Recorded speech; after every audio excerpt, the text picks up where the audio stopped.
क्या करेंगे, I put the session on a recording, and what I want to discuss with you is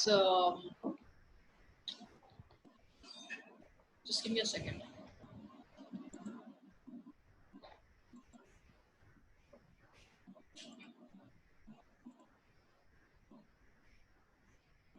तो पहली बात तो आपको ये बात मालूम होगी कि आपकी यूनिवर्सिटी जो है वो आपके मिड टर्म्स जो है वो ले रही है, ठीक है। मेरी पहले प्लीज बात सुन लीजिएगा, पर जहाँ प्रॉब्लम हो तो मुझसे आप जरूर सवाल पूछें। आज का सेशन बहुत इंपॉर्टेंट है, मुझे आपको आपके असाइनमेंट के बारे में ब्रीफ करना है। We have to learn a few new topics and I also have to tell you how to go about going towards working on your assignment, what are the smart things you should do first, the uploading, the submission and all, ठीक है। देखिए, your university has decided to give you a midterm assignment, so they're not calling it an exam. I mean, on the face of it, it's an exam, but technically speaking, it's an assignment. It's a take-home project, a take-home assignment which I've designed. Okay, it is just similar to what you have done earlier with me. Remember doing a 10 marks assignment with me on fashioning lifestyles? So whatever you were learning, you were putting that to practice. ठीक है, मैं कुछ questions दे रही थी आपको।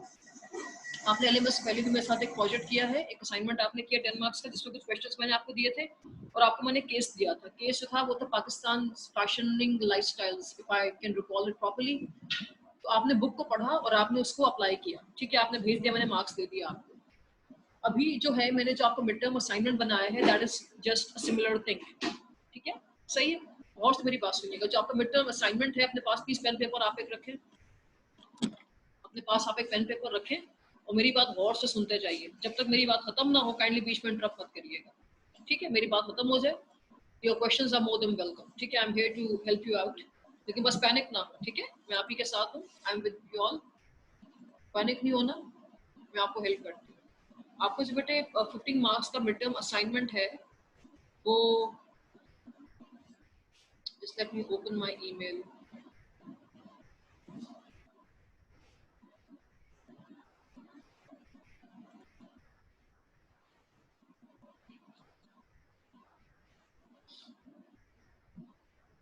मुझसे आपको मेरी आवाज आ रही है बेटा?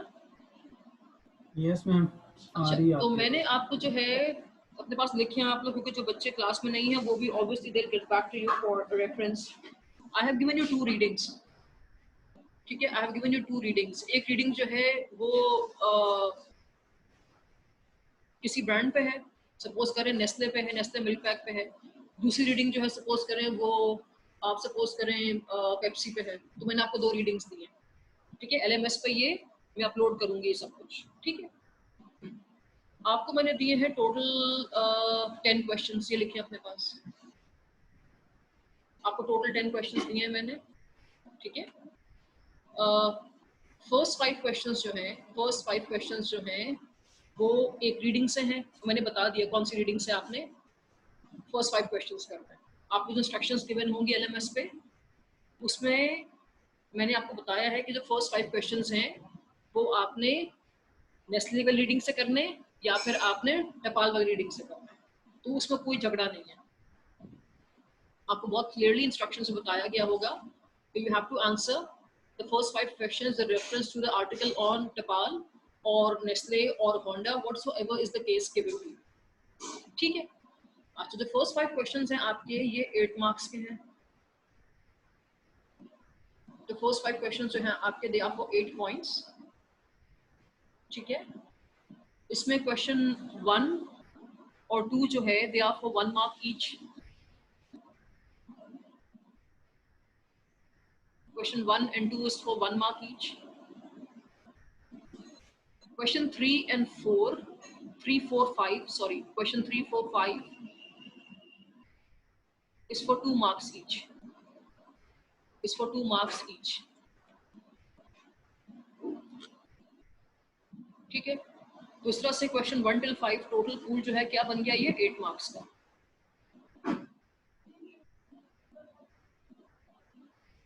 आसिम, अमीर, मुक्सित, क्वेश्चन 1 till 5 समझ में आया आपने क्या करना है इसमें? यस मैम, समझ में आया। ठीक है, आपको रीडिंग दी जाएगी, जैसे आपको मैं रीडिंग्स देती हूँ, तो रीडिंग देख के आपने 5 सवालों के जवाब देने हैं, ठीक है। अच्छा, मेरे पास जो है ऐसा है कि पॉइंट्स कम है और सवाल बहुत ज्यादा हैं। आपने इस चीज से मिसलीड नहीं होना। फॉर इंस्टेंस मुक्सित, मैं आपसे बात कर रही हूँ, सपोज करें आपने क्वेश्चन 1 को जब लिखने बैठे आप वर्ड पे, ठीक है, तो आपने देखा कि ये 1 नंबर का है, तो आपने से मुझे 3 सेंटेंसेस लिख के दे दिए, ऐसा आपने नहीं करना है। और क्वेश्चन के ओके साथ मैम। आपको इंस्ट्रक्शंस गिवन है कि आपने कितनी लाइन लेंथ मुझे लिख के देनी है, ठीक है, राइट? Yes ma'am. ठीक है, तो please do not look right at ma'am. The marks for every question, they may be smaller marks but I want explanations, relevant explanations, ठीक है। अच्छा, फॉर इंस्टेंस क्वेश्चन 1 जो है वो आपसे पूछ सकता है कि आप जो है, जो आर्टिकल आपको गिवन है, सपोज करें आपको आर्टिकल मैंने दिया टपाल का, आर्टिकल टपाल के बारे में एक नरेशन है, मैंने आपको दे दिया है। अब आपने क्वेश्चन 1 till 5 टपाल को देख के मुझे जवाब देना। सपोज करें क्वेश्चन 1 आपका है कि design a value proposition for Tapal, और मैं आपसे कह रही हूँ limit your write up to maximum 1.5 pages of the word document. तो उसका मतलब ये है कि आपने 2, 3, 4 पेजेस तो हरगिज नहीं लिखने हैं, मैक्सिमम आप 1.5 पेजेस तक लिखेंगे। 1.5 पेज का मतलब ये है कि मुझे कम से कम 1 पेज तो लिख के देना आप। बुक से सही है? यस मैम, हेलो, सही है। ठीक है सही है मैम। जी। 1.5 पेजेस की मैक्सिमम लाइन लेंथ है, इसका मतलब है कि आपने 2 पेजेस नहीं लिखने हैं। 1.5 पे अपना कलम आप रोक दें, अपना टाइपिंग की आप छोड़ दीजिए, इसके बियॉन्ड आपने नहीं जाना। So for all the 10 questions I have given you a line length, ठीक है, उसी में रह के आपने कुछ लिख के देना है मुझे। क्वेश्चन 1 till 5 की इंस्ट्रक्शंस क्लियर होगी बेटा आप सबको? क्लियर है। आगे चले, ठीक है। अच्छा, बिल्कुल एग्जैक्टली आपने क्वेश्चन 6 till 10 भी करना है। क्वेश्चन 6 till 10 में अब एक डिफरेंट केस है। क्वेश्चन 6 till 10 में एक डिफरेंट केस है। सपोज करें 6 till 10 में मैंने आपको केस दे दिया माउंटेन ड्यू पे, मैंने आपको रीडिंग दे दी माउंटेन ड्यू पे, बिल्कुल ऐसी रीडिंग है जैसे आपने पहले एलएमएस से मेरे लिए सॉल्व करके दी, ठीक है। क्वेश्चन 6 till 10 आपने एक और ब्रांड के लिए, एक नए केस के लिए करना है, एक नए आर्टिकल के लिए करना है, ठीक है।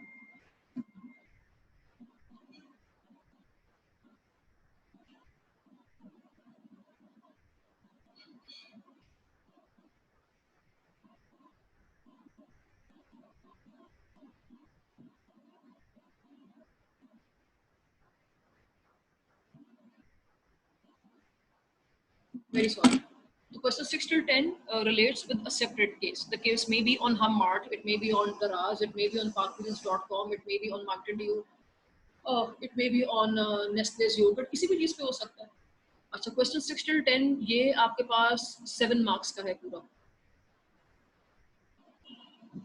Question 6 till 10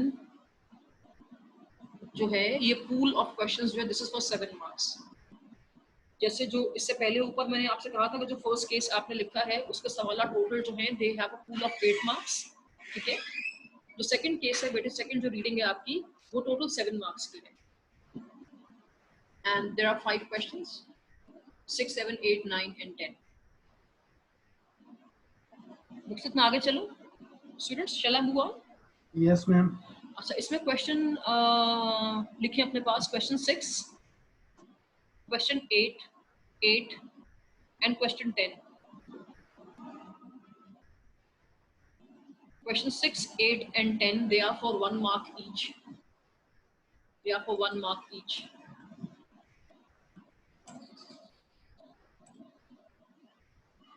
okay ma'am. And question 7 and 9, they are 2 marks each. तो ये टोटल हो गए आपके 7 मार्क्स।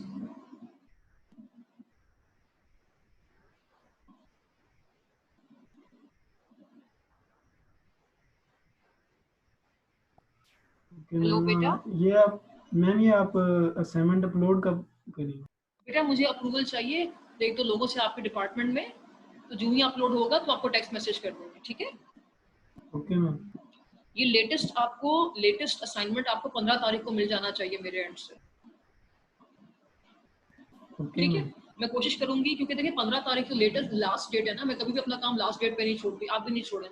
दुनिया में जहाँ पे आपको डेडलाइन मिले उससे लेट से लेट आपने एक दिन पहले काम देना है। होता क्या है, जब मैं 15 तारीख को एलएमएस पे अपलोड करूंगी तो उस दिन हो सकता है खुदा न खास्ता एलएमएस बंद हो, या अगर पूरा बैरियर अपलोड कर रहा है, सारी फैकल्टी अपलोड करे, तो एलएमएस का लिंक डाउन भी तो हो सकता है ना, ठीक है। So what I will do is I try to upload my work by 14th। ये मेरी आपसे कमिटमेंट है, ठीक है, वादा नहीं है, कमिटमेंट है। मैं पूरी कोशिश करूंगी कि लास्ट डे का हम इंतजार नहीं करेंगे, मैं 14th को आपका काम अपलोड कर दूंगी, ठीक है। जिस दिन भी Okay. करूंगी मैं आपको टेक्स्ट मैसेज कर दूंगी आपके व्हाट्सएप के ग्रुप पे, जिसमें सब लोग हैं, आकिब भी हैं, अमीर भी हैं, आसिम भी हैं, उमर भी हैं, सब लोग हैं, ठीक है। अच्छा, आपने जो है ये राइट अप मुझे एज पर द डायरेक्शंस आपने मुझे ये राइट अप MS वर्ड पे लिख के देना है, और 31st आपकी डेडलाइन है। आप मेरी बात गौर से सुनें, 31st आपकी डेडलाइन है, तो I think you are given some 15 days to work. अच्छा, अब इन 15 डेज में जाहिर सी बात है असाइनमेंट आपका इतना एक्सटेंसिव है नहीं कि आप 15 डेज में करें, ठीक है। लेकिन फिर भी आपकी यूनिवर्सिटी ने दिया है तो कुछ सोच समझ के दिया होगा आपने। अब देखिए इसको यार, मैं इसको एग्जाम की तरह मैं असेस करूंगी, तो इसको आपने गिवन आर्टिकल से कट कॉपी पेस्ट नहीं करना है। जो आपका पिछला असाइनमेंट था उसमें बहुत चीजें कट कॉपी पेस्ट आपने की हुई थी। पूरे आर्टिकल जो मैंने आर्टिकल दिया था आपको प्राइसिंग लाइफस्टाइल पे, उससे पूरे पैराग्राफ्स आपने कॉपी करके अपने आंसर्स में लिख दिए थे। अभी आप नहीं करेंगे ऐसा। उमर का जो काम है, मैंने बार बार क्यों कहा कि उमर का काम बहुत अच्छा था, क्योंकि उमर ने कोई कंटेंट पढ़ के उसको एनालाइज करके उसको लिखा है।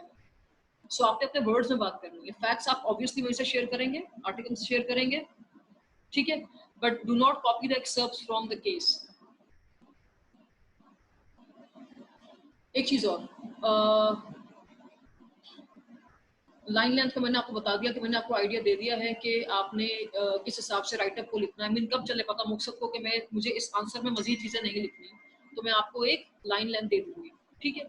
अच्छा, मैंने इंस्ट्रक्शंस के अंदर सारी चीजें लिख दी हैं कि आपका फॉन्ट क्या होगा, आपने लाइन स्पेसिंग कितनी देनी है, और आपने डॉक्यूमेंट कौन से मोड में अपलोड करना है। I put that all in the instructions, ठीक है, सही है। हाँ, मैं आपसे कह रही हूँ कि 31st तो आपकी लास्ट डेट की सबमिशन है। आप अपने काम को कोशिश करके 2 दिन पहले अपलोड करें, क्योंकि लास्ट डे पे आपका नेटवर्क बंद है, आपका इंटरनेट डाउन है, बिजली नहीं है, तो आपको जीरो मार्किंग होगी, ये प्लीज याद रखिएगा। इसलिए यूनिवर्सिटी ने जस्टिफाई तो सेफर साइड 15 दिन दिए हैं आपको। ये जो भी दिन दिए हैं 15 डेज आपको दिए हैं, तो इसलिए दिए हैं कि किसी भी डिस्क्रिपेंसी से लास्ट मिनट आप बच सकें। तो अगर मैं आपकी जगह हूँ, 15 अगर डेडलाइन है, तो I finish of my work by 12th। आप देखें ना, पूरा भेरिया अपलोड कर रहा होगा, तो इट्स वेरी लाइकली कुछ ना कुछ इशू हो सकता है। आप लोग मेरी बात समझ रहे हैं स्टूडेंट्स? Yes ma'am. ठीक है, तो प्लीज किसी भी तरह की डिस्क्रिपेंसी को अवॉइड करेगा, क्योंकि कोई आपकी नहीं सुनेगा। अगर आप बोलेंगे मिस मुझे 2 मिनट दे, 3 मिनट दे, तो बेटे चीज मेरे हाथ में नहीं है, तो मुझसे वो काम मत करिएगा जो मैं नहीं कर सकता। तो 31st को आपकी डेडलाइन है, लेकिन 31st को आपने अपलोड नहीं करना। Try to upload it 2 days before, ठीक है। अच्छा, मेरी इंस्ट्रक्शंस में जहाँ कोई चीज आप समझे कि मिस ये बहुत इंपॉर्टेंट चीज थी आपने मैं नहीं बताई, तो मुझसे आप बिल्कुल पूछ सकते हैं, लेकिन जवाब मुझसे नहीं पूछ सकते आप, ठीक है।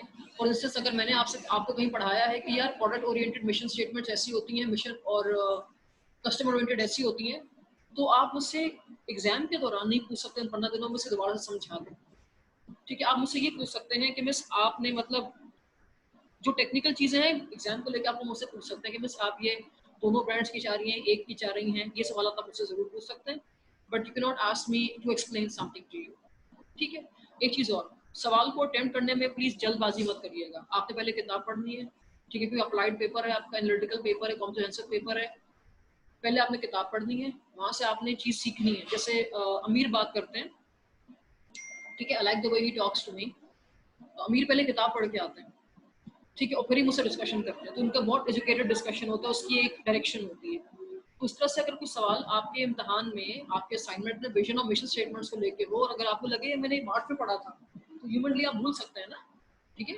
उससे पहले कि आप जल्दबाजी में आंसर लिखने बैठ जाएं, आप किताब से पहले with the peace of mind आप विजन और मिशन स्टेटमेंट्स को सुकून से पढ़ेंगे क्या होती हैं। जो लेक्चर मैंने दिया था उसको यूट्यूब पर जाकर सुने, दोबारा अपने पास जो लिखा आपने पहले उसको सुने, और फिर आप आंसर को अटेम्प्ट करें। उस बात समझ में आ रही है बेटा आप लोगों को? यस मैम, समझ में। ठीक है। अच्छा, आपको चीज पूछनी है आपने प्रोजेक्ट को लेके, अपने मिड टर्म को लेके, तो मुझसे पूछ लें प्लीज। अमीर, आपका कोई सवाल है?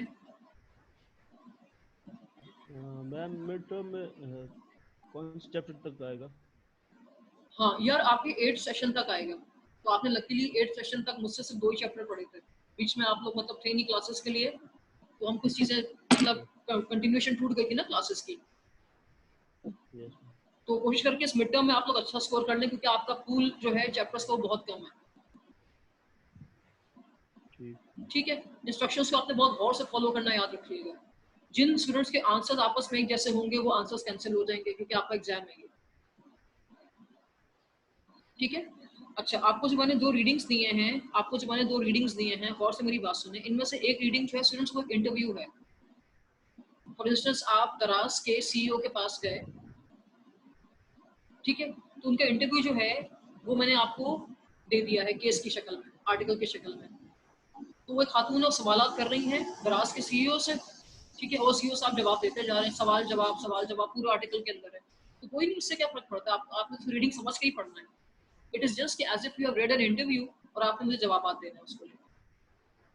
मैं आपसे कहती हूँ कमीर, आपने इंटरव्यू सुना तो दराज के सीईओ का, तो मुझे बताएं कि इनकी बातचीत से क्या लग रहा है कि पेनिट्रेशन कर रहे हैं, डाइवर्सिफिकेशन कर रहे हैं, प्रोडक्ट डेवलपमेंट का।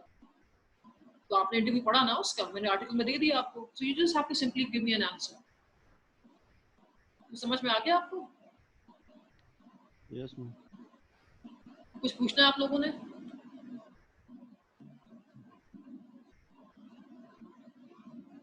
ऑल स्टूडेंट्स ऑन बोर्ड, आपने कुछ पूछना है मुझसे प्लीज? अमीर, आसिम, कुछ पूछना है आपने? नो मैम, सही होगी।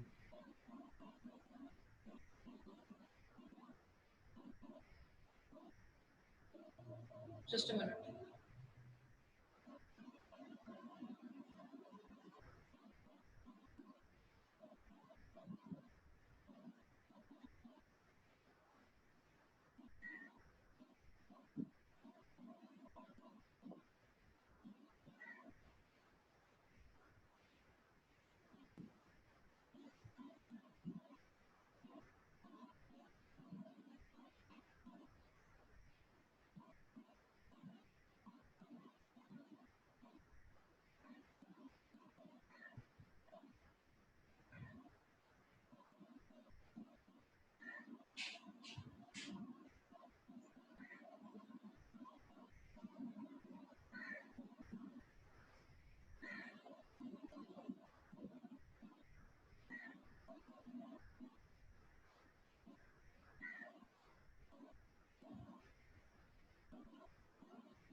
Just a minute students.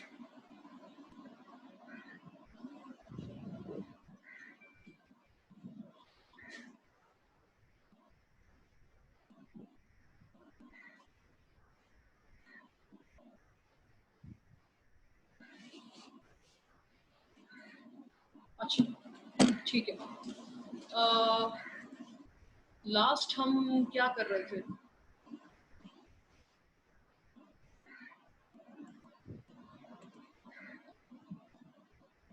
आप लोगों को मैं पढ़ा रही थी personal factors affecting buying behaviour, ठीक है, साइकोलॉजिकल एस्पेक्ट्स आपको मैंने टेक होम रीडिंग दी थी। क्लास, हेलो मकसद, आपको आवाज आ रही है मेरी? यस मैम, आ रही है। ठीक है, सही है। अच्छा, ये आपको मैंने टेक होम रीडिंग दी थी। आप लोगों को कोई चीज़ पूछनी हो उसमें तो मुझसे प्लीज़ आप पूछ सकते हैं। कहीं अगर आप स्टक हुए हो तो मुझसे आप पूछ सकते हैं। मैंने ये पार्ट आपको टेक होम रीडिंग दिया था। कोई चीज़ आपको पूछनी हो तो मुझसे आप पूछ सकते हैं please.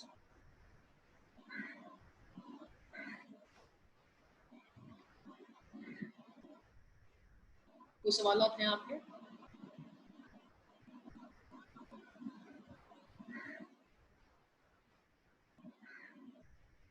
Shall I start the next topic with you? Yes ma'am. अच्छा, स्टूडेंट्स, आज जो हम टॉपिक स्टार्ट करेंगे,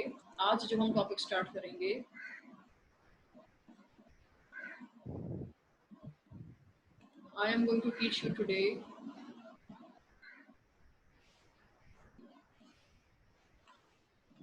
we are starting chapter 8.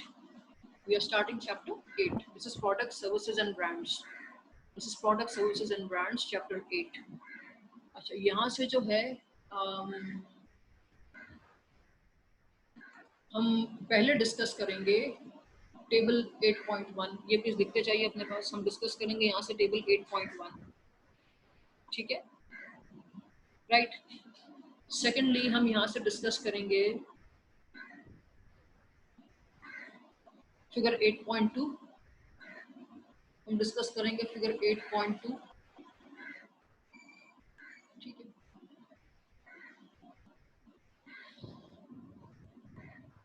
इसके बाद हम डिस्कस करेंगे फिगर 8.3। हम हम डिस्कस करेंगे फिगर 8.3।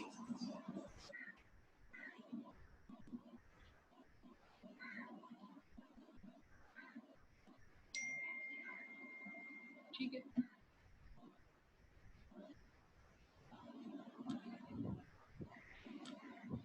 और ये हमारे 3 टॉपिक्स जब पूरे हो जाएंगे तो फिर हम चैप्टर में आगे बढ़ेंगे।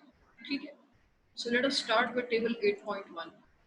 स्टूडेंट्स देखिए, ये चैप्टर बेसिकली इस बारे में है, ये चैप्टर बेसिकली इस बारे में है कि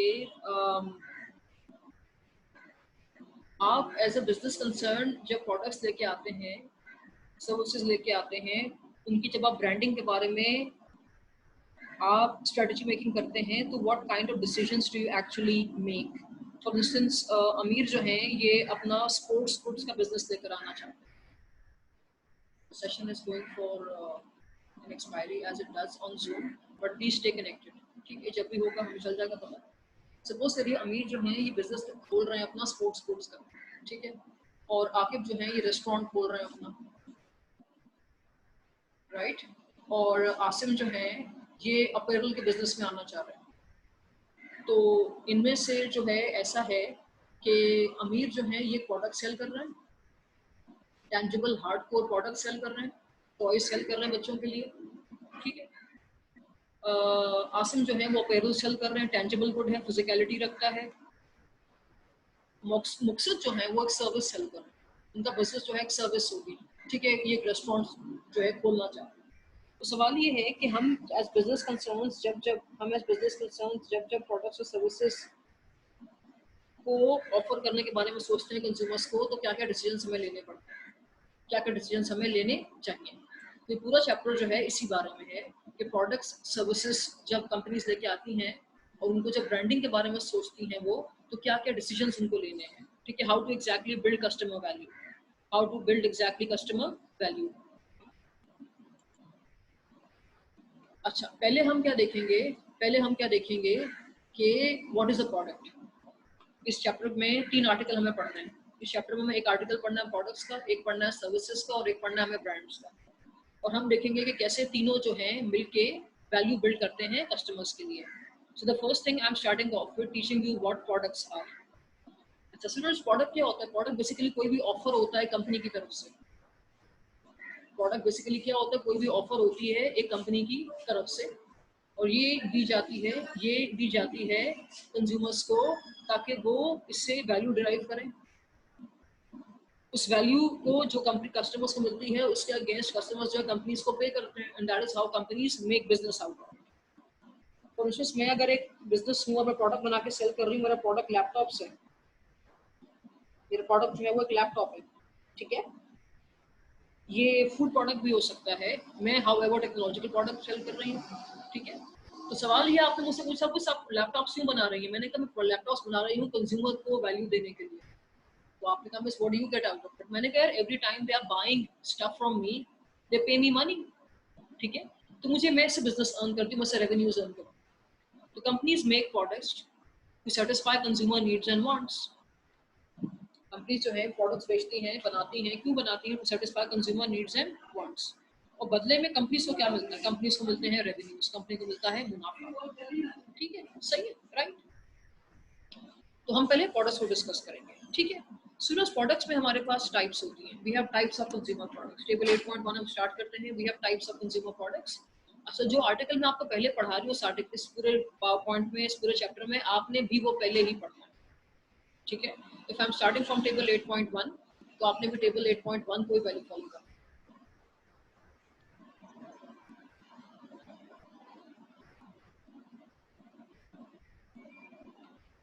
अपने पास आपने लिखना है कि कंज्यूमर प्रोडक्ट्स जो हैं, पहली बात कंज्यूमर प्रोडक्ट्स क्या होते हैं। हमारे पास एक्सेसिस पे क्या है? Consumer products. मैं ये सब कुछ समझाती हूँ आपको। हमारे पास पहले क्या है? Consumer products. तो कंज्यूमर प्रोडक्ट्स वो प्रोडक्ट्स हैं जो कंज्यूमर इस्तेमाल करते हैं अपनी रोजमर्रा की जिंदगी में, ठीक है। We call them consumer products. Consumer products वो प्रोडक्ट्स हैं जो कंज्यूमर्स इस्तेमाल करते हैं। आम लोग, मेरे आपको जैसे हम कंज्यूमर्स हैं ना, ठीक है, तो हम हर तरह के गुड इस्तेमाल करते हैं। इस पूरे टेबल में वो तमाम गुड्स जो कंज्यूमर्स इस्तेमाल करते हैं अपने लाइफ स्पैन में, हार्डकोर गुड्स जो कंज्यूमर्स इस्तेमाल करते हैं, फिजिकल गुड्स, टेंजिबल गुड्स जो कंज्यूमर्स इस्तेमाल करते हैं अपने लाइफ स्पैन में, उनको कैटेगराइज किया गया है एज पर देयर टाइप्स, ठीक है। So there are 4 kinds of basic consumer goods. We have convenience goods, एक type ये है. We have shopping goods, we have specialty goods and we have unsought goods. ठीक है, ये 4 basic types of products हैं जो हम as consumers आप और मैं रोजमर्रा की जिंदगी में इस्तेमाल करते हैं. ठीक है, अब जब जब टाइप ऑफ फूड वेरी करेगा, अकॉर्डिंगली उसकी consideration to market it vary करेगी. ठीक है, मैं आपको एग्जांपल देती हूँ. पहले तो हम ये जाने कि इनके टाइप्स को हम कैसे पहचाने, कौन सा गुड कन्वीनियंस होगा, कौन सा गुड शॉपिंग होगा, कौन सा स्पेशलिटी, कौन सा अनसॉल्ट होगा. ठीक है, तो स्टूडेंट्स कन्वीनियंस गुड्स क्या है, बिल्कुल नीचे आ जाए, एग्जांपल देखिएगा, इससे वेरीफाई होता है. Convenience goods are those goods which we use on day to day basis, जैसे टूथपेस्ट हैं, डिटर्जेंट्स हैं, we use them on daily basis. ठीक है, shampoos, toothpaste, detergents, cereals, breakfast items. ठीक है, these are products which we use on day to day basis, we call them convenience products, और ये conveniently मिल जाते हैं. सवाल ये है कि इनको हमने convenient क्यों कहा है, क्योंकि ये conveniently हमें मयसर है. दूसरी बात, ये हम रोजमर्रा के लाइफ में इस्तेमाल करते हैं. टूथपेस्ट हमें रोज इस्तेमाल करना है, दिन में शायद 2 बार भी इस्तेमाल करना है. लॉन्ड्री एजेंट हम रोज इस्तेमाल करते हैं. ठीक है, ये किताब जो है एक इंटरनेशनल राइटर ने लिखी है, तो उसने यहाँ पे मैगजीन्स भी लिखे हैं. तो ठीक है, मैगजीन्स जो हैं हम अपने आप को अवेयर करने के लिए दुनिया से हम रोज पढ़ते हैं, अखबारात रोज पढ़े जाते हैं, तो ये कन्वीनियंस गुड में आते हैं. ठीक है, सही है. सो कन्वीनियंस गुड्स बाय डेफिनेशन कौन से गुड्स हैं, इनको हम फ्रीक्वेंटली परचेज करते हैं. इनका बाइंग बिहेवियर कैसा होता है, वी परचेज देम फ्रीक्वेंटली. दूसरी बात, कन्वीनियंस गुड्स को खरीदने के लिए हम प्रोलॉन्ग्ड और बहुत रिगरस प्लानिंग नहीं करते. We put in little effort to buy them. अगर आप मुझे कहें कि मिस आपके पास ये शॉपिंग लिस्ट है, आपको ग्रोसरीज करनी है, कितना टाइम लेंगी, मैं आपसे बोलूँगी यार there are 20 items on the list, there are 20 items on the list. ठीक है, I will take hardly half an hour, क्योंकि ये परचेजेस मैं पिछले कोई 30 साल से कर रही हूँ. So I have an experience buying them.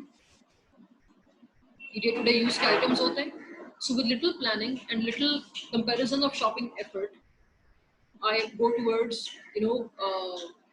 addressing my need for consumption. Convenience goods क्या है, गुड्स जो कि हम रोजमर्रा की लाइफ में इस्तेमाल करते हैं. फॉर इंस्टेंस बेदिंग सोप है. ठीक है, हर 3 दिन के बाद खत्म हो जाता है ना. पाकिस्तान में जो हमारे बेदिंग रिजीम है, उसको अगर हम गौर से देखें, there are 7 people in the family and all of them are using one bathing soap. Knowing that we have summers which last for almost 8 months around the year, ठीक है, and if there are 7 members in the family, the soap would not last for more than 3 days. All 7 people are using the same soap. That is a regular pattern of households here in Pakistan. तो soap तीसरे दिन जब खत्म होगा तो चौथे दिन आप नया लेने जाएंगे. अब ये सोप की बाइंग कोई बहुत लग्जरी हाई एंड बाइंग नहीं होती जिसको खरीदने के लिए आप दिन, महीने और साल लगाते हैं. ठीक है, तो उसको हम जब इसी बाइंग की तरफ जाएंगे, so there's very little planning involved. Obviously you have some brands in your mind कि आपने पहले लक्स खरीदना है. ठीक है, आप कोई स्ट्रेटजी यूज करते पहले लक्स का तकाजा करेंगे. लक्स नहीं होगा तो आप खाली हाथ घर नहीं आ जाएंगे. आपको पता है कि Dove is not any less than lux. मेरी प्लीज बात सुन लीजिए. अगर डव नहीं होगा तो आप पाम ऑलिव ले लेंगे, पाम ऑलिव नहीं होगा तो आप कैमल ले लेंगे. आपको पता है कि बेदिंग सोप्स अल्टीमेटली अगर वो पैकेज होके मार्केट से आ रहे हैं तो जो बड़ी कंपनी सेल कर रही हैं वो लगभग एक जैसा काम ही कर रही हैं. तो आप फैसला करने में कन्वीनियंस गुड्स के बहुत लंबा समय नहीं लेते. You're not taking forever to decide which soap to buy for bathing. So there is little planning. ये लिखा है little planning. मैं आपको ये समझा रहा हूँ little planning का मतलब क्या है. इस तरह से शैम्पूज हैं. पाकिस्तान में शैम्पूज की कंपनीज जो हैं, ठीक है, जितने FMCG कंपनीज हैं ये लगभग अच्छा काम कर रही हैं. We have Unilever here, we have P&G here, so they are doing a good job. मुझे अगर लॉरियल का शैम्पू नहीं मिलता, ठीक है, so heaven has not fallen on me. I would not panic. अगर लॉरियल का शैम्पू नहीं है, ठीक है, so I'll buy something that is a similar, that is a similar substitute that gives me a similar amount of benefit. So I may buy Sunsilk, but it's not that bad. ठीक है, panic नहीं हम होते. Convenience goods में हम panic नहीं होते और हम डिसअपॉइंट नहीं होते. And there's little comparison between things. Remember that this is the key. L'Oreal, Sunsilk, shampoos में लगभग एक जैसा काम कर रहा है। There's little comparison between things. मुझे कोई हैंड सैनिटाइजर चाहिए, लाइफ बॉय का नहीं होगा तो मैं डेटॉल तो खरीद लूँ। मैं घर खाली हाथ नहीं आऊंगी, ये मुझे पता है, ठीक है, क्योंकि हम ऑल्टरनेट्स में बहुत कम टाइम में जल्दी फैसला ले लेते हैं। कन्वीनियंस गुड्स का ये बिहेवियर होता है। So we purchase these goods frequently. Other than that, there's little planning involved. ठीक है, I don't plan to buy them extensively. I'm not thinking buying them, sitting for a week or a month maybe. ठीक है, so there's little comparison and there's little shopping effort. I just have to head to the store, buy all the things on my list, put them in the cascade, check out from